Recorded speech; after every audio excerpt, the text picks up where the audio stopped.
देखिए थोड़ा झूम लीजिए। रानी जी का बना देना, राजा जी का बनवा देना, रानी जी का बनवा देना।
और इन तीनों के लिए एक भाई और आया था।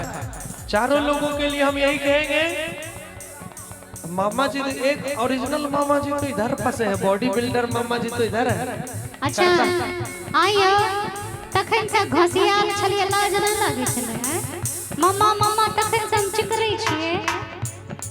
नगर में छोड़ा आ गांव घर ढंढोरा वह मामा छिए। नहीं बहुत अच्छे इंसान है, बहुत अच्छे व्यक्तित्व के आदमी है। अच्छा वो भी मामा है।